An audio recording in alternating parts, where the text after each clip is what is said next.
오늘은 영적 전쟁 시리즈 10번째 시간입니다. 성령의 검에 대해서 우리가 함께 나누려고 합니다. 매주 이야기하지만 우리의 삶은 영적 전쟁터이다 라는 사실을 잊어서는 안 됩니다. 사단은 우리의 삶이 영적 전쟁터이다 라는 사실 자체를 잊어버리게끔, 우리를 방심하게끔 만들어서 우리를 쓰러뜨리기 때문에 우리는 언제나 긴장하고 우리의 삶 가운데 영적 전쟁이 끊임없이 벌어지고 있다는 사실을 인식하며 살아가야 하는 것이죠. 방심하면 우리는 어느새 사단의 공격에 넘어지고 그리고 그것이 당연한 것인 것처럼 여기는 사단의 노예가 되어 살아가게 될지 모르기 때문에 그렇습니다. 너무 당연하게 여기며 죄를 지으며 살아가지만 그것에 대해 전혀 대수롭게 여기지 않는, 죄에 대해서 둔감해진 삶이 된 것은 아닌가, 나 스스로를 되돌아보면서 항상 나를 자각하는 삶을 살아가야 한다라는 것이죠. 무엇이 당연한 것이고 무엇이 잘못된 것인가를 분별할 수 있는 그리스도인이 되어야 한다라는 것입니다. 매주 반복해서 여러분들과 그것에 대해서 나누고 있습니다. 그리고 내가 생각할 때 잘못되었다라면 그것에 대해서 고민하지 말고 잘라내고 하나님께서 원하시는 원래의 이미지, 원래의 오리지널 이미지 그대로를 유지하는 우리가 되어야 하는 것이죠. 그게 그리스도인의 삶의 태도이고 삶의 모습입니다. 그렇지 않고 내 삶 가운데 죄가 들어왔고 내 삶 가운데 하나님께서 기뻐하시지 않는 삶의 모습이 들어왔는데 그것을 자각하지 않고 그냥 대수롭지 않게 여기며 넘어간다라면 어느새 우리는 죄에 완전히 물든 인생이 되어버리게 된다라는 것이죠.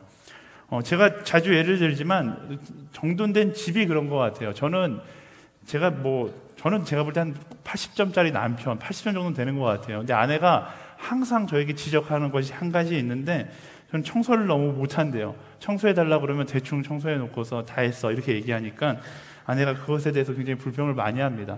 근데 저만 못하느냐? 그렇지 않아요. 저를 사랑하는, 저를 똑같이 닮은 제 딸이 청소하는 것을 굉장히 좋아하지 않습니다. 그래서 저희 아내가 제 딸을 교육시키기 위해서 딸이 어지럽힌 걸 하나도 안 치우고 그대로 놔둔 다음에 딸이 놀이터 나갔다 돌아오니까 딸에게 이야기했어요. 딱 보여주면서, 하늘아, 너가 보니까 어때? 지저분하지? 그랬더니 하늘이가 굉장히 조금 고민하더니 지저분하다 그러면 자기에게 청소를 시킬 거라는 그 낌새를 채고서 이렇게 얘기하는 거예요. 엄마, 동화마을 같아요. 이렇게 이야기를 하는 거예요.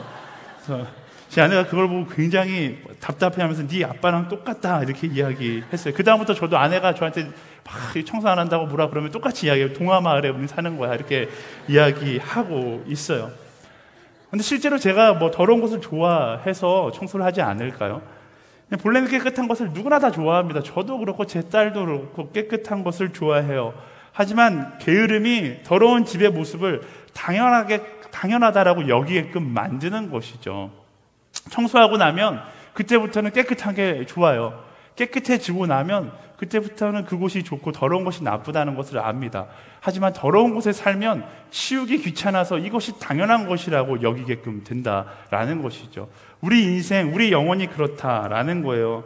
우리 인생도 잘라내야 될 것을 그때 잘라내지 못한다라면 본래의 모습을 잊어버리고 그냥 지금 이 상황이 원래의 것이다. 원래 내 인생은 이랬어. 원래 내 인생은 약간 지저분했고 원래 내 인생은 약간 죄로 가득 찼어. 죄가 잘못된 것이 아니라 당연한 것이다 라고 여기는 순간이 올 수 있다라는 것이죠.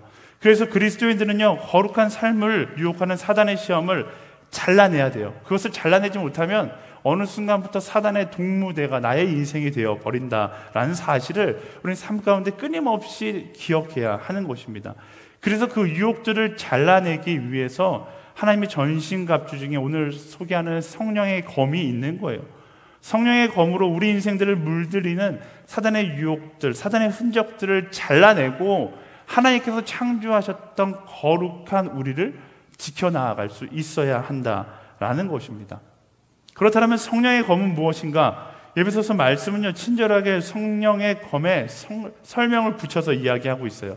성령의 검, 곧 하나님의 말씀이라고 설명하고 있습니다. 왜 말씀을 성령의 검이라고 이야기했는가? 디모데후서 3장 16절에 보면 그 이유에 대해서 알 수 있는데요. 함께 읽어보겠습니다. 시작! 모든 성경은 하나님의 감동으로 된 것으로 교훈과 책망과 바르게 함과 의로 교육하기에 유익하니 이는 하나님의 사람으로 모든 선한 일을 위해 온전히 준비되게 한다. 하나님의 사람으로 온전히 서게 하기 위해 성령으로 쓰여진 것이 바로 성경이다라고 우리 바울 사도는 설명하고 있습니다. 그래서 세상의 거짓된 소리를 다 가지치게 하고 우리를 올바른 길로 인도하게끔 만드는 그 성령의 뜻이 바로 이 성령의 검, 말씀이다라고 설명하고 있는 것이죠. 우리는 근데 이 말씀을 무시하고 여전히 나의 이성이나 나의 유익이 나의 검이 되어서 살아갈 때가 너무나 많습니다. 그래서 말씀으로 나의 욕심을 치고 사단의 것들을 쳐나가야 되는데 오히려 욕심에 취한 나의 이성이나 욕심에 취해 있는 나의 지식으로 말씀을 가지치게 하고 나에게 이야기하고 있는 그 말씀을 가지치게 하고 나의 욕심을 따라 살아갈 때가 너무나 많다라는 것이죠. 그렇게 말씀의 권위는 무시하고 나의 목소리가 커지자 그 결과가 뭐예요? 인본주의 세상이 되었고 물질의 만능주의 시대가 되어버린 것이죠. 죄를 죄라고 이야기하는 것이 이상해진 세상이 되어버린 거예요. 말씀으로 나의 욕심을 가지쳐야 되는데 나의 욕심으로 말씀을 가지치며 살아가니까 세상이 사단이 원하는 방향으로 흘러가게 되는 것입니다. 자기 멋대로 말씀을 부정하고 말씀을 해석하니까 종교다원주의나 만인구원론, 그냥 우리가 듣기에 좋은 이야기만 가득한, 듣기에 좋은 말로서 좋은 해석으로만 성경을 바라보는 그런 이상한 성경 해석법들이 오늘날 굉장히 많아진다라는 것이죠. 매번 이야기하지만 성경 말씀은요, 내가 성경 말씀에 맞춰져 가야지 성경 말씀을 깎아서 내 삶에 맞춰 살아가면 잘못된 방향으로 우리가 살아갈 수밖에 없다라는 것이죠. 사단의 영적 공격을 이기는 것은 우리의 지혜나 지식이 아니라 오늘 성경이 이야기하는 것처럼 성령의 감동, 말씀이다라는 사실을 우리는 명심해야 하는 것입니다. 간과해서 안 되는 부분이에요. 그래서 우리의 성령의 이 말씀이 올바르게 내게 주어져 있는가를 확인하고 그 말씀으로 사단의 공격을 물리치며 나아갈 수 있는 우리가 되어야 하는 것입니다. 우리가 지금 전신갑주 시리즈를 계속 이야기하고 있는데 영적 전쟁의 유일한 공격형 무기가 하나 있는데 그게 바로 오늘 이야기하는 성령의 검, 말씀인 거예요. 자, 이 성령의 검에 숨겨진 비밀에 대해서 함께 나누고 우리가 이 말씀을 붙잡고 살아가는 저와 여러분들이 되기를 소망합니다. 성령의 검에 관한 첫 번째 비밀은 사단은 성령의 검에 트라우마가 있다라는 거예요. 사단은 성령의 검에 트라우마가 있다. 그래서 우리에게서 말씀을 끊임없이 떼어놓으려고 합니다. 말씀이 우리 안에 있으면, 우리가 말씀과 함께 나아가면 사단은 우리 인생을 쉽게 공략하지 못해요. 왜 그러는가? 마태복음 4장에서 그 트라우마가 시작되는데 마태복음 4장은 굉장히 유명한 말씀입니다. 예수님께서 성령에 이끌려서 광야로 나가 40일 동안 금식 기도를 하셨을 때 그때가 바로 사단은 예수님을 쓰러뜨릴 수 있는 절호의 찬스라고 생각했을 거예요. 왜? 예수님께서 40일 동안 금식 기도하셨으니까 약한 육신을 가지고 있는 그때가 예수님을 쓰러뜨릴 수 있겠다 생각해서 예수님에게 세 가지 시험을 합니다. 첫 번째가 하나님의 아들이라면 돌들에게 빵이 되라고 해봐라. 두 번째가 하나님의 아들이라면 성전 꼭대기에서 뛰어내려봐라. 천사들이 너를 붙잡을 것이다. 세 번째가 만약 엎드려 절하면 모든 영광을 주겠다. 사단의 전략은 너무나 완벽했습니다. 또 사단은 굉장히 준비를 많이 했어요. 지금 사단이 이야기하고 있는 이 세 가지 시험이 다 성경을 인용하여 예수님을 시험하는 것이거든요. 나름 준비도 많이 했고 완벽한 시기다라고 생각했지만 예수님은 어떻게 하셨습니까? 예수님은 성령의 검, 말씀으로 무장이 끝난 상태였기 때문에 말씀으로 그 사단을 물리쳤어요. 예수님은 사단의 시험을 말씀으로 이기십니다. 이렇게 말씀하셨죠. 성경에 기록됐다. 사람이 빵으로만 사는 것이 아니라 하나님의 입에서 나오는 말씀으로 사는 것이다. 성경에 기록됐다. 주 내 하나님을 시험하지 말라. 사탄아 내게서 물러가라. 성령에 기록됐는데 주 내 하나님을 경배하고 오직 그분만을 섬기라. 예수님은 말씀으로 사단의 시험과 유혹을 이겨내셨어요.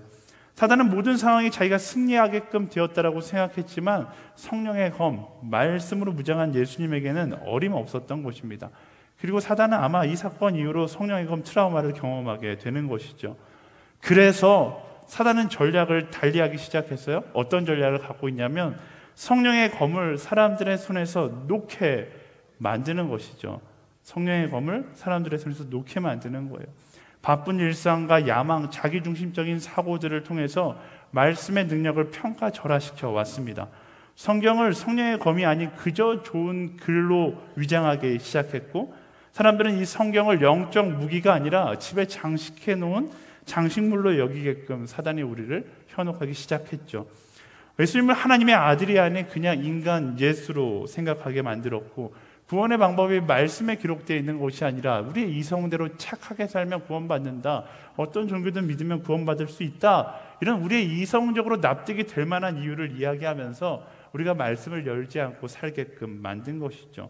그리고 성령의 검을 그렇게 내려놓자 사단은 지체 없이 영적 공격으로 사람들을 초토화시키기 시작한 겁니다. 우리 인생이 힘들어진 건 어쩌면 사단의 그 꾀임에 넘어가서 우리의 가장 강력한 영적 무기인 성령의 검, 말씀을 내려놓았기 때문이 아닐까 싶어요. 우리의 삶 가운데 말씀을 붙들고 사단이 공격해 올 때 우리가 우리의 이성을 의지하고 우리의 경험을 의지하는 것이 아니라 말씀을 의지했어야 되는데, 우리는 넉넉고 그냥 사단이 이야기하는 속삭임에 속아서 말씀을 내려놓는 실수를 범하게 된 것이죠. 사단의 만만한 상대가 되어서는 안 됩니다. 넉넉고 사단의 공격에 그냥 무기력하게 넘어져서는 안 되는 거예요. 어떻게 해야 돼요? 승리의 방법은 간단해요. 성령의 검 말씀을 우리 집 책장에서 빼내서 나의 삶 가운데 다시금 가지고 들어올 수 있어야 돼요. 이것이 여러분의 장식품이 되어서는 안 되고요. 여러분이 펼쳐들고 묵상하고 여러분의 삶 가운데 여러분을 방어하고 또 사단을 공격하는 무기로 사용할 수 있어야 한다라는 것입니다. 항상 기억해야 돼요. 나의 지식 위에 말씀이 있고 보이는 것 이상의 이 말씀이 있다는 사실을 기억하고, 나의 지식이나 이성에 이끌려가는 삶이 아니라 이 말씀이 이끄는 방향으로 나아갈 수 있는 우리가 되어야 하는 것이죠. 여러분의 삶의 중심에 말씀이 있기를 예수님의 이름으로 축복합니다. 말씀의 기준이 내 삶의 선택의 기준이 되어야 돼요. 내 삶을 말씀에 올려놓는 저와 여러분들이 되어서 정말로 하나님께서 원하시는 길, 사단이 원하는 미혹의 길이 아니라 하나님께서 원하시는 길을 걸어갈 수 있는 우리가 되어야 하는 것이죠. 그때 비로소 우리는 사단과의 영적 전쟁에서 사단을 두려워하는 인생이 아니라 트라우마에 빠져있는 사단이 두려워하는 인생이 될 수 있는 거예요. 언제까지 사단을 두려워하는 인생을 살아가겠습니까? 여러분들은 사단을 두려워하는 인생으로 창조받은 존재가 아니라 주님과 함께하기에 말씀이라는 무기가 내게 있기에 사단이 두려워하는 인생을 살아가야 한다는 사실을 우리는 기억해야 하는 것입니다. 전쟁의 승리의 법칙은 너무나 간단해요. 사단의 약점을 공략하면 되는 거예요. 성령의 검의 트라우마가 있는 사단과의 전쟁에서 우리는 너무나 사단을 불쌍히 여깁니다. 사단이 애처로워 성령의 검을 내려놓고 나가는 쓸데없는 사단을 향한 연민을 내려놓고 담대함을 가지고 사단과 맞서 싸우는 우리가 되어야 하는 거예요. 기억하세요. 여러분들은 사단의 후예가 아니라, 우린 사단의 후예가 아니라 예수 그리스도의 후예라는 사실을 기억해야 합니다. 성령의 검, 말씀을 들고서 사단과 맞서 싸워야 돼요. 어느 순간부터 나도 모르게 사단의 편에 빠져 사단의 편이 되어서 사단과 함께 예수님과 싸우고 있는 인생을 살아가는 사람들이 있어요. 어떻게 그리스도인들이 그런 인생의 방향성을 가지고 살아갑니까? 사단과 함께 죄 짓는 것을 기뻐하고 죄 짓는 것을 죄라고 이야기하는 그리스도인의 반대편에 서서 신앙생활하는 사람들이 있어요. 저는 그 신앙생활이 여러분들이 되지 않게 되기를 축복합니다. 사단의 후예가 아니라 예수 그리스도의 후예로 살아가는, 그래서 사단과 맞서 싸워 나아가는, 죄의 모습들과 맞서 싸워가는 그리스도인의 후예, 그리스도의 후예, 바로 여러분들이 되기를 예수님의 이름으로 축원합니다. 우리 옆 사람에게 이렇게 이야기해 주시겠어요? 예수님의 후예로 살지어다, 이렇게 이야기해 줄까요? 아멘. 네, 첫 번째 비밀은 성령의 검은 사단은 성령의 검에 트라우마가 있다라는 사실이고, 비밀 두 번째는 성령의 검은 성령의 사람만이 사용할 수 있다라는 것입니다. 아더왕의 전설처럼 누구나 사용할 수 있는 칼이 아니라 그 칼을 가질 자격이 있는 사람이 그 칼을 사용할 수 있다라는 것이죠. 눈에 보이는 성경은 책이고 글자입니다. 하지만 이 책이 진짜 능력이 되기 위해서는 이 책을 들고 있는 사람이 성령의 사람이 되어야 하는 거예요. 아무리 좋은 무기라 할지라도 무기를 갖고 있는 사람이 그 무기를 다룰 능력이 없다라면 의미가 없는 것이죠. 그냥 쓰레기가 될 뿐이에요. 아무리 성경 말씀이 좋은 말씀이라 할지라도 이 말씀을 내가 내 삶 가운데 적용하고 내가 정말로 이 말씀대로 살아가지 못한다라면 이건 그냥 책에 불과한 것이죠. 글자가 적혀 있는 그냥 한 권의 싼 책에 불과한 거예요. 제가 몇 년 전 정확하게 기억이 나진 않는데 캄보디아에 선교를 갔을 때 그 당시에 이제 이런 월십 팀들 막 데리고 가서 월십을 막 사람들 앞에서 했던 기억이 있어요. 선교사님이 너무 신이 나서 한 번도 한국인들이 들어가 본 적이 없는 지역까지 들어가 보자 해서 막 정말 깊은 데까지 갔어요. 전기도 없고 정말 아마존 오지 같은 곳에 들어가서 사역을 하는데 뭔가 낌새가 이상해서 뒤돌아보니까 그 캄보디아의 원주민 한 친구가 제가 이제 그 MP3를 연결해서 스피커에다 계속 틀고 있으니까 이 MP3가 너무 신기했는지 MP3를 가지고서 몰래 도망치고 있는 게 제 눈에 딱 적발됐어요. 근데 가지고 가는 모습을 보면서 제가 도둑이야 이렇게 외치는 게 아니라 불쌍하다는 생각이 들었어요. 전기도 없고 충전기도 없고 이어폰도 없고 그냥 MP3만 가져가면 소리가 나올 것이라고 착각하는 그 모습이 너무나 안타까운 것이죠. 제가 따라갔어요. 왜? 충전기도 주고 이어폰도 주고 다 주려고 막 따라갔는데 제가 따라가니까 무서워서 더 빠른 속도로 막 도망치는 거예요. 마찬가지예요. 성령의 사람에게는 영적 전쟁 가운데 승리할 수 있는 필살 무기가 이 성경이지만 성령과 함께하지 않는 세상 사람들에게는 어쩌면 이 필살 무기는 무거운 짐, 졸릴 책이 될 뿐이다라는 것입니다. 여러분들이 성경책을 가지고 살아가지만 성령의 사람이 아니라면, 성령과 함께하지 않는다라면 이 책은 여러분 삶 가운데 능력이 되지 못한다라는 것이죠. 성경 말씀은 이렇게 이야기합니다. 고린도전서 2장 9절에서 10절 말씀 함께 읽어볼까요? 시작. 기록되기를 눈으로 보지 못하고 귀로 듣지 못하고 사람의 마음에 떠오르지 않는 것들을 하나님께서는 자기를 사랑하는 사람들을 위해 예배해 주셨다라고 한 것과 같습니다. 하나님께서는 성령을 통해 이것을 우리에게 깨달아 알게 해주셨습니다. 성령께서는 모든 것, 곧 하나님의 깊은 것들까지도 자세히 살피시는 분이십니다. 말씀은 성령을 통해 깨달아 알게 되는 것이다 라고 말씀을 설명합니다. 그래서 성령에 거물려 나의 무기로 삼기 위해서는 우리는 성령의 도우심을 구하며 기도하는 삶을 살아갈 수 있어야 하는 거예요. 성령의 도우심과 함께 말씀으로 무장한 사람, 그게 바로 성령의 검을 가진 영적 전쟁에서 승리하는 사람의 모습인 것이죠. 우리가 잘 알아야 될 것이 있는데요, 한쪽에 치우쳐서는 안 됩니다. 성령과 말씀, 이것은 뗄래야 뗄 수 없는 것이고 항상 같이 공존하는 것이다 라는 것을 기억해야 돼요. 가끔 보면 한쪽에 치우쳐 있는 사람들이 있어요. 성령과 말씀이 언제나 함께 해야 되는데 한쪽에 치우치면 그 인생 가운데 부작용이 일어나기 마련입니다. 성령의 도우심을 무시한 채 자신의 지식을 따라 말씀을 읽어내려간다. 말씀 많이 읽어요. 근데 어떤 문제가 생깁니까? 인생의 방향이 사랑이 아니라 비판과 비난의 방향으로 흘러갈 가능성이 굉장히 높아요. 이랬던 대표적인 부류가 성경 가운데 등장하는 바리새인들입니다. 그들은 당대에 가장 많은 성경을 읽었던 사람이에요. 근데 성경의 지식이 성령의 검이 아니라 어떻게 되었어요? 성령과 함께하지 않으니까 다른 사람을 찌르는 검이 되어서 많은 사람을 정죄하는 사람들이 되었어요. 불평하는 사람들이 되었고 사람들을 죽여나가는 사람들이 되었습니다. 기독교 역사 가운데 말씀을 따른다는 명목 아래 너무나 많은 전쟁과 너무나 많은 살인이 난무했어요. 기독교를 비판하는 사람들 가운데 이런 것에 대해서 비판하는 사람들 굉장히 많잖아요. 여러분들 대학생들 기독교 역사나 아니면 세계 역사를 보면 기독교 가운데 분명히 예수 그리스도를 중심으로 뭉쳤다고 이야기하는데 너무나 많은 비판과 비난과 전쟁과 살인이 난무했던 역사들을 보면서 여러분들도 실망하고 믿지 않는 사람도 실망하는 그런 기회가 있었을 겁니다. 왜 그랬어요? 그들이 성령의 도우심을 구하지 않고 그냥 말씀에만 치우쳐져 있었기 때문에 그렇죠. 성령의 시선으로 말씀을 받아들이는 것이 아니라 지식으로 말씀을 받아들이니까 그 말씀의 잣대가 사람들을 비판하게 만들고 사람들을 정죄하게 만들고, 그러다 보니까 성경 말씀으로 인하여 이끌어가야 할 우리의 방향성은 사랑인데 그 방향성을 잃어버리고 정죄하고 죽이는 그런 성경이 되어버렸다라는 것이죠. 이 시대에도 이런 부류의 사람들이 굉장히 많습니다. 교회 안에도 많아요. 성령께 기도하거나 성령께 간구하지 않고 나의 지식으로만 말씀을 받아들이니까 자랑하는데 급급하고 누군가를 비판하고 비난하는데 급급한 거예요. 하지만 성령께서 주시는 분명한 방향성을 향해서 나아간다라면 비난을 넘어서 비판을 넘어서 사랑의 방향을 회복할 수 있어야 하는 것이죠.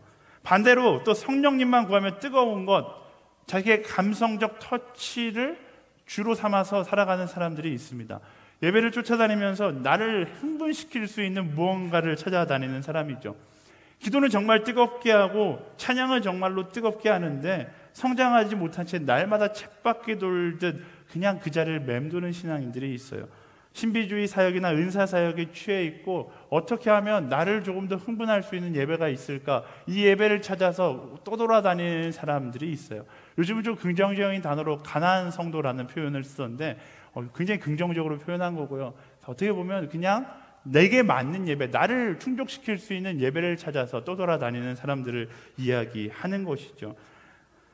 그냥 신앙생활에 중독된 듯 차가웠다 뜨거웠다를 반복하면서 사는 것은요, 결국 말씀과 성령을 분리시키는 사단의 영향력 아래에 있는 것에 불과하다라는 사실을 기억해야 합니다. 허브대학부가 우리가 굉장히 조심해야 될 것은, 우리 예배는 화려함 가운데 있어요. 우리 예배는 다른 교회나 다른 예배에 비해서 화려하고 조금 더 뭔가 잘 짜여져 있는 예배인 것 같고, 무언가 나의 감성적인 부분을 터치하는 것처럼 느껴지는 예배예요. 우리가 이렇게 예배드리는 이유는 여러분들의 감성을 터치하기 위해서 이렇게 예배드리는 것이 아니라, 이곳에 처음 예배드리는 사람들에게 조금 더 편안한 예배를 선물하기 위해서 우리가 이렇게 예배를 드리는 것이죠. 그렇지 않고 우리도 이 자리에서 화려한 조명에 취해 있고 그냥 감정적으로 찬양하는 것에 취해 있고 목사의 PPT에 취해 있고 이렇게 취해 있으면 어떻게 되는 거예요? 똑같은 거예요. 말씀을 잃어버린 채 그냥 뜨거움만 바라면서 살아가는 신앙인이 되는 것이죠. 물론 기도할 때 뜨겁게 기도하겠죠. 찬양할 때 뜨겁게 찬양하겠죠. 근데 나의 삶은 전혀 변하지 않는 거예요. 왜? 말씀이 내 삶 가운데 들어와 성령과 만나서 상승작용을 일으켜야 하는데, 그냥 차갑고 나의 감정에서만 그 성령의 기쁨이 맴도니까 내 삶은 여전히 변하지 않고 사단의 영향력 아래 놓여지게 되는 것이죠. 기억하세요. 말씀이 없는 성령의 열정은요, 쉽게 식어져 버리게 되어 있어요. 말씀이 없는 성령의 열정은 쉽게 식어져 버리게 되어 있어요. 그래서 저는 여러분들에게 권면합니다. 주일 예배로 여러분의 삶의 신앙을 만족하지 마시고요, 여러분의 삶 가운데 말씀을 묵상하는 삶을 살아가세요. 오늘 이렇게 얼마나 훌륭한 교회입니까? 여러분들 말씀을 묵상하기 위해서 교인들을 위해 생명의 삶이라는 큐티집을 찍어내고 있고, 말씀을 묵상하는 삶을 위해서 수요일 바이블 아카데미를 함께하고 있고, 말씀을 묵상하는 삶을 위해서 홀리스타라는 프로그램들이 있고, 여러분들이 충분히 말씀을 묵상하고 말씀 가운데 나아갈 수 있는 시간들이 있어요. 그 시간들에 여러분들을 노출하고 그 말씀과 성령이 함께 성장하는, 함께 나아가는 그런 올바른 신앙의 모습이 우리가 되어야 한다라는 것입니다. 성령과 말씀은 뗄 수 없는 관계라는 사실을 기억하고 성령의 도우심을 구하며 말씀으로 무장하는 저와 여러분들이 되기를 예수님의 이름으로 축원합니다. 옆 사람 그 등에 손을 얹고 이렇게 이야기해 줄까요? 성령님, 말씀 가운데로 이 불쌍한 영혼을 인도하여 주십시오. 이렇게 이야기해 줄까요? 네. 성령의 검의 세 번째 비밀은요, 성령의 검은 온전히 내 것이 되었을 때 강력한 능력을 나타낸다라는 것입니다. 지금 두 번째 이야기한 거랑 비슷한데요, 사람들은 말씀을 품고 살아가는데 왜 내 삶은 변하지 않는가에 대해서 의문을 갖습니다. 왜냐하면 내 것이 되지 않았기 때문에 그래요. 그냥 아는 지식에 멈춰 있고 깨닫는데 멈춰 있다 보니까 내 삶이 전혀 변하지 않는 것이죠. 제가 설교를 이렇게 나누기 전에 항상 똑같이 하는 기도가 있어요. 제가 허브대학부에 와서 3년, 4년 차인데 4년 동안 똑같이 계속 기도해요. 말씀을 나누는 가운데 하나님의 음성을 듣게 하시고 깨닫게 하시고, 깨닫는 데서 멈추지 않고 깨달은 대로 살아가게 해주십시오. 제가 왜 이렇게 기도할까요? 왜냐하면 말씀은 깨닫는 게 능력이 아니기 때문에 그래요. 깨달아서 살아갈 때 그 말씀이 능력이 되기 때문에 그렇습니다. 많은 사람들이 깨닫는 데서 만족하고 멈춥니다. 깨닫는 데서 만족하는 건 학자들이 하는 거예요. 학자들은 깨닫고 거기서 만족해요. 내가 깨달았어. 그 다음에 뭐예요? 가르치는 거죠. 그래서 여러분들 대학 교수님들 보면, 제가 뭐 이렇게 자꾸만 디스 발언하면 이상하지만, 보면 정말로 많은 것을 알고 있는데 삶은 아는 거랑 전혀 다른 삶을 살아가는 것 듯한 사람들이 있어요. 왜 그래요? 깨닫긴 했는데 내 삶 가운데 적용하지는 않는 거죠. 근데 우리의 삶이 그렇게 되어서는 안 된다라는 거예요. 깨닫는 사람들의 가장 큰 특징이 뭐냐면 가르치고 싶어 하거든요. 가르치고 싶어. 여러분들 아침에 큐티하다가 깨닫잖아요. 막 어떤 충동이 일어요? 이 깨달음을 내가 만방에 알리리라 하는 막 마음이 들어서 나도 모르게 그날따라 이렇게 카카오톡을 열고서 순원들에게 오늘의 깨달음을 굉장히 거룩한 단어들을 막 사용해서 감동을 주는 메시지로 보내고 막 이러잖아요. 그게 깨닫는 사람의 특징이에요. 깨달음은 가르치고 싶은데 그게 능력이 되진 않아요. 절대로 능력이 되지 않아요. 그리고 제가 목회를 2007년도부터 했는데 2007년도부터 지금 목회를 쭉 하다 보니까 깨닫는 진리가 깨닫는 것으로 가르친다고 해서 그 사람이 그 깨달은 진리를 함께 깨닫는가? 절대 그렇지 않아요. 깨닫는 대로 가르치는 건 아무런 능력이 없어요. 무엇으로 가르쳐야 돼요?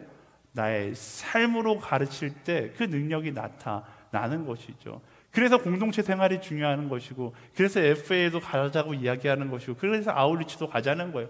아울리치 가서 여러분들 내 순간 막 내가 이렇게 가르쳤는데 왜 변하지 않는가 답답하잖아요. 내가 이렇게 많이 나누는데 변하지 않는가 답답하잖아요. 그런 순간은 어떻게 해야 돼요? 손을 붙잡고 같이 아울리치를 가면 돼요. 아울리치 가서 내가 말씀대로 살아가는 모습을 삶으로 증명해 보여주면 내가 굳이 가르치지 않더라도 내가 증명하는 그 삶을 통해서 그 영혼이 변화되게 되어 있다라는 것입니다. 여러분들 세상 가운데 성경 말씀이 이렇게 이야기했어 아무리 이야기해도 세상 사람은 눈 하나 깜짝 안 해요.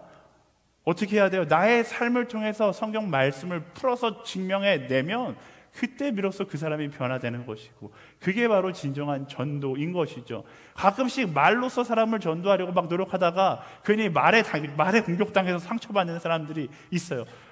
저도 마찬가지예요. 저도 막 대학생들 가서 말로 이야기하다 보면 대학생들이 막 저한테 질문을 해요. 그러면 이 말싸움에서는 항상 이상하게 이기기가 어려워. 미안해, 내가 말 주변이 없어서. 미안해, 내가 잘 모르겠어. 항상 이러다가 지는 것 같아요. 하지만 말로써 우리가 복음을 전하는 사람이 아니라 우리는 깨달은 것을 살아가는 삶으로 복음을 전하는 사람이라는 사실을 우리는 기억해야 하는 것입니다. 깨닫는 것, 그것이 내 능력이라고 생각하게 하는 것은 사단의 마지막 속임수입니다. 우리는 깨달음에서 멈추는 것이 아니라 그 깨달음을 따라 살아가야 되는 사람이라는 사실을 기억하세요. 이것이 너무나 중요해요. 100가지를 깨닫는 것보다 한 가지를 내 삶에 따라가는 것이 훨씬 더 지혜로운 것임을 우리가 기억해야 합니다. 성경 말씀을 통해서 600가지, 6만 가지, 6억 가지를 깨달아도 내가 한 가지를 따라 살아가지 못한다면 우리는 말씀을 능력으로 경험하지 못한 사람이라는 사실을 기억해야 하는 거예요. 오늘 여러분들 설교 듣고 또 수모임도 하겠죠.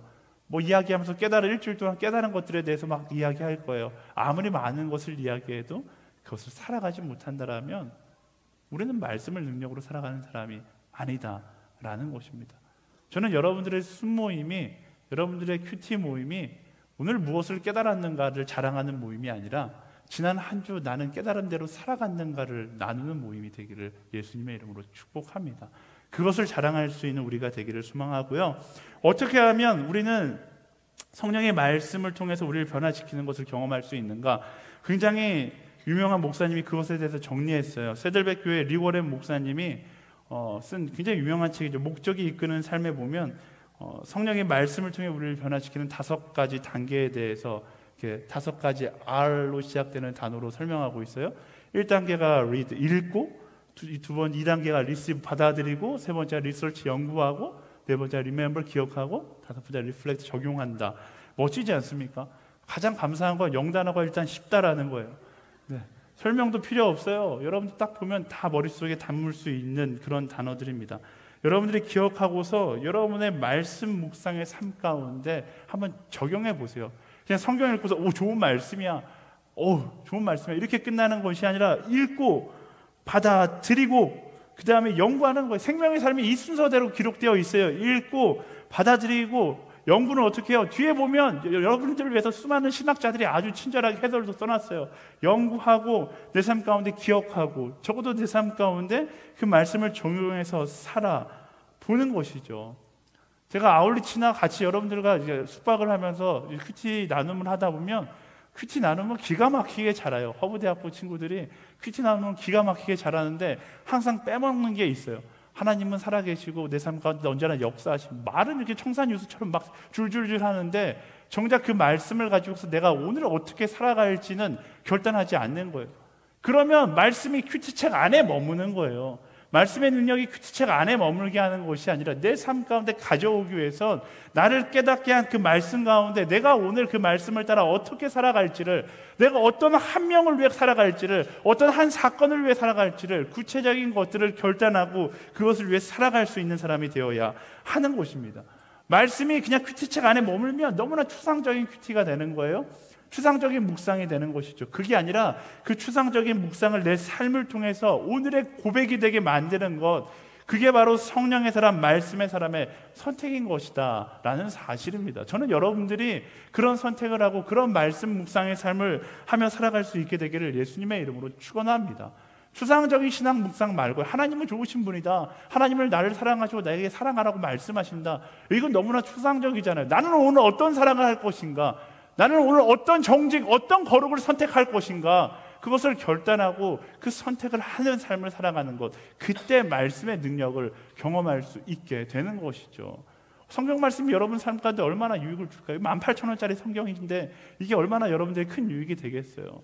이게 유익이 되기 위해서는 이 말씀의 방법을 따라 내 삶을 적용하여 살아가야지만 말씀의 능력을 경험할 수 있게 된다라는 것입니다. 여러분 한 사람 한 사람 그 말씀을 따라 성령의 능력을 경험하는 성령의 사람이 되기를 예수님의 이름으로 축원합니다. 우리 앞서서 선포하겠습니다. 말씀을 따라 살지어다. 한 번 더 할 때 성령을 따라 살지어다. 아멘.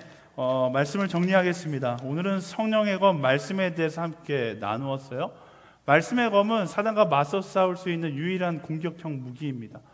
나의 지식이나 나의 욕심, 학벌, 스펙 이런 걸로 사단 앞에 서면 우리는 맞서 싸우는 것이 아니라 오히려 이용당하는 인생이 될 수밖에 없어요. 솔직하게 여러분 가슴에 손을 얹고 물어보세요. 여러분은 사단과 맞서 싸우는 인생입니까? 아니면 사단에게 이용당하는 인생입니까? 죄와 맞서 싸우고 있습니까? 아니면 죄에 현혹돼서 죄를 선택하며 살고 있습니까? 나 스스로에게 정직하게 물어보세요.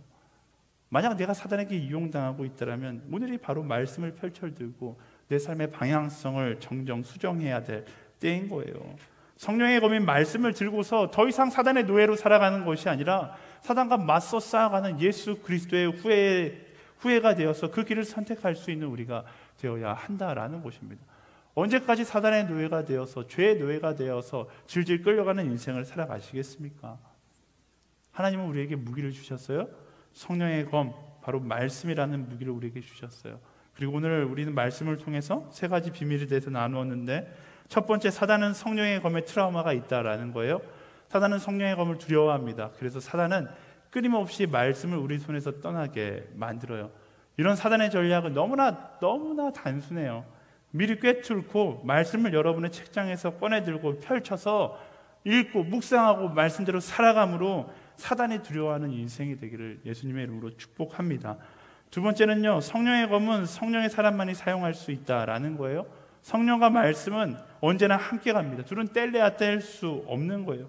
말씀에 치중한 인생도 아니고 성령에 치중한 인생도 아니고 성령의 이끄심을 따라 말씀을 바라보고 성령의 이끄심을 따라 말씀을 따라 나아가는 우리가 되기를 바랍니다. 세 번째는요, 성령의 검은 온전히 내 것이 될 때 강력한 능력을 발휘한다라는 거예요. 말씀을 깨닫는 것이 아니라 말씀을 따라 살아갈 때 비로소 말씀이 내 것이 되는 거예요. 말씀을 따라 살아가는 저와 여러분들이 되어서 정말로 세상 가운데 사단과의 영적 전쟁 가운데 사단을 두려워하는 것이 아니라 사단이 두려워하는 그런 그리스도인들이 되기를 예수님의 이름으로 축원합니다. 사랑하는 여러분, 성령의 검, 말씀은요, 오늘 나의 삶 가운데 살아갈 때 그 능력이 되는 거예요. 여러분, 추상적으로 내가 그리스도인이다, 그냥 교회 다니니까 그리스도인이 아니라 진짜 그리스도인은요, 말씀을 나의 삶 가운데 살아가는 사람, 예수님께서 걸어가셨던 그 말씀의 길을 선택하며 살아가는 사람, 그게 그리스도인인 거예요. 말씀에 순종하는 그런 진짜 그리스도인의 길을 저와 여러분들이 걸어가게 되기를 소망합니다. 여러분의 인생은 어떤 방향성을 향해 가고 있어요? 여러분의 성공의 방향성을 향해 가고 있습니까? 그냥 막연하게 여러분들이 어떤 길로 가고 있는지 그 꼭지점을 생각해 봤을 때 그곳에 성공이 있고 그곳에 나의 유익이 있다면 여러분들은, 제가 좀 거칠게 표현해서 죄송하지만, 사단의 노예가 되어서 끌려가고 있는 거예요. 여러분, 인생의 마지막에 가서 내가 잘못된 길을 선택했다 후회하는 것이 아니라 오늘 뒤돌아설 수 있는 매일 뒤돌아서서 매일 내가 말씀을 향하여, 말씀이 이끄는 그 하나님과의 약속을 향하여 나아갈 수 있게 되기를 예수님의 이름으로 축원합니다. 때로는 말씀은 이야기해요. 멈춰서라, 돌아서라. 때로는 말씀이 이야기하죠. 굉장히 험난한 길처럼 보이지만 가라. 하지만 우리는 그 말씀 앞에서 내 귀를 막는 것이 아니라 어떻게 하는 거예요? 아멘, 주님, 내가 말씀을 따라 나아가겠습니다. 결단하고 그 길을 향하여 나아가는 것, 그게 바로 그리스도인의 삶이고 우리의 고백이 되어야 하는 것이죠. 아멘. 우리 옆 사람에게 마지막으로 한 번 더 선포할까요? 말씀을 따라 살아갈지어다. 말씀이 승리의 방법입니다. 우리 말씀이 그 승리의 방법임을 고백하며 우리 함께 찬양하며 나아갈까요? 주님 말씀하시면, 주님 말씀하시면 내가 나아가리라. 주님 뜻이 아니면 내가 멈춰서리라. 나의 가고 서는 것 주님 뜻에 있으니 오 주님 나를 이끄소서. 주님 말씀하시면, 주님 말씀하시면 내가 나아가리라. 주님 뜻이 아니면 내가 멈춰서리라. 나의 가고 서는 것 주님 뜻에 있으니 오 주님 나를 이끄소서. 뜻하신 그곳에, 뜻하신 그곳에 나의 기원합니다. 이끄시는 대로 순종하며 살리니 영원한 내 영혼 동하여 일하소서. 주님 나와 그 뜻을 위하여. 뜻하신 그곳에, 뜻하신 그곳에 나의 기원합니다. 이끄시는 대로 순종하며 살리니 영원한 내 영혼 동하여 일하소서. 주님 나라와 그 뜻을 위하여 오 주님 나를 이끄소서. 우리 함께 기도하며 나아갈 때, 하나님, 사단의 시험에 맥없이 넘어지는 나의 인생이 아니라 성령의 것 말씀으로 무장하여 담대하게 나아갈 수 있는 우리가 되게 하여 주시옵소서. 더 이상 두려워 떠는 인생이 되는 것이 아니라 사단이 우리를 향하여 두려워 떨며 도망치는 인생이 되게 하여 주시옵소서. 성령의 것 말씀으로 무장하여 담대하게 나아가는 이 시대의 예수 그리스도의 후예로 주님 살아가게 하여 주시옵소서. 우리 주여 한번 외치고 간절히 통성으로 기도하며